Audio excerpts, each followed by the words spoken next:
Welcome to The Explainer.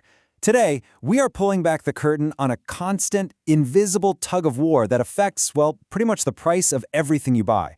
We're talking about exchange rates, and we're going to break down exactly why governments just can't seem to resist meddling with the value of their own money.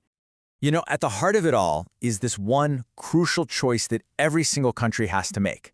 It's this fundamental trade-off between stability on one hand and freedom on the other. And believe me, the decision they make has ripple effects that touch every single corner of an economy. So you're probably wondering, why would a government even want to influence its exchange rate? I mean, why not just let the market do its thing, right? Well, as it turns out, there are some pretty compelling reasons for them to get involved. Central banks typically jump in for three main reasons. First, they want to smooth out any wild, crazy swings in their currency's value that could really shock the economy. Second, they try to keep the exchange rate within a desired, even if it's unofficial, range. And third, they want to shield the currency from temporary hiccups, like a short-term political crisis or some kind of market panic. Okay, so how do governments actually do this? Well, it turns out there are four main playbooks they can run, and they really form a spectrum, from total iron-fisted control to complete hands-off freedom. Let's dive in. First up, we've got the fixed system. Just think of this as locking your currency's value to something else. Like back in the day with the Bretton Woods Agreement, it was gold. The upside? Predictability. It's awesome for international trade. But the downside is huge. If the economy you're tied to gets a cold, yours is probably going to catch pneumonia. Now, on the complete opposite end of the spectrum, you have the freely floating system. Here, it's all about supply and demand. The government keeps its hands off. Period. The big advantage here is that it insulates a country from problems like another nation's high inflation. But that comes at a cost. You might get some serious volatility that could make planning for businesses a real headache. So what's in the middle? Well, that's the managed float, and it's actually the most common approach for big economies today. It's a hybrid system. The currency is mostly free, but the central bank, keeps a hand on the wheel, ready to step in and nudge the rate if it starts to swerve too far off course. And finally, there's the pegged system. This is where a country, usually a smaller economy, literally ties its currency's value to a stronger one, like the US dollar. This can bring stability and attract investment, for sure, but it comes at a steep price. You're pretty much handing over the keys to your own monetary policy. Now, what's so fascinating here is that this isn't just theory. This timeline of China's peg to the US dollar is a perfect real-world example of a country that's constantly tweaking its level of control. It's shifting back and forth between a tight peg and a more managed float, all in response to economic pressures. And that constant adjustment really leads to the next question. Now that we know the what, the different systems, let's zoom in on the how. What are the actual tools that central banks pull out of their toolbox when they decide it's time to intervene? Well, the most straightforward tool is, you guessed it, direct intervention. And it is exactly what it sounds like. The central bank just wades right into the massive global currency market and starts trading just like anyone else.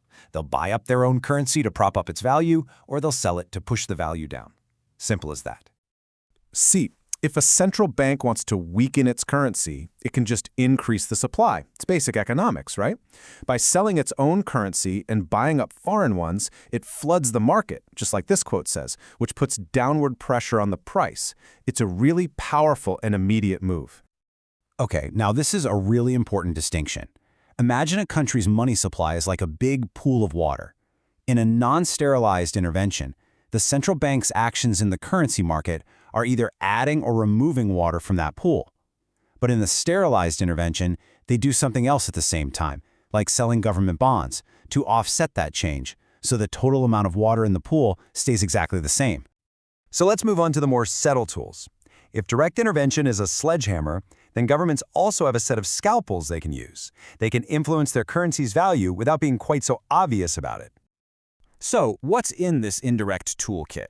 Well, first you've got interest rates. If you hike them up, you attract foreign money, and boom, your currency gets stronger.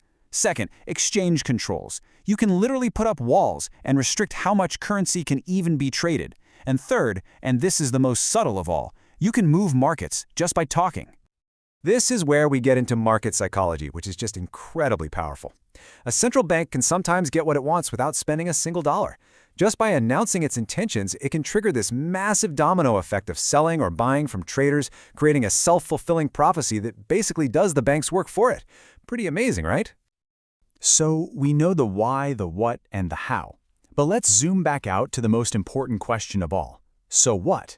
Why does this whole tug-of-war between a strong and a weak currency actually matter so much? A weak currency can actually act as a major economic stimulus. So check this out. When a currency is weakened, that country's products suddenly become a lot cheaper for the rest of the world. This boosts demand for their exports, which, in turn, can stimulate the domestic economy and even create jobs.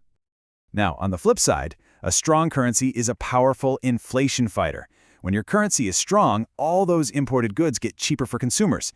And this also forces local companies to keep their own prices competitive, which puts downward pressure on inflation all across the board. So the key takeaway here, the thing to really remember, is that there's no magic bullet.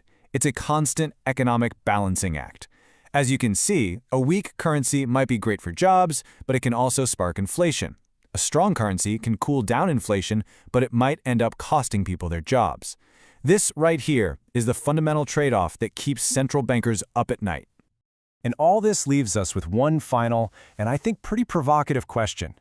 In a world that is this interconnected, is it truly free-floating currency even possible anymore? Or is every country, whether they want to admit it or not, basically managing afloat? It really makes you wonder if complete monetary independence is now just an illusion.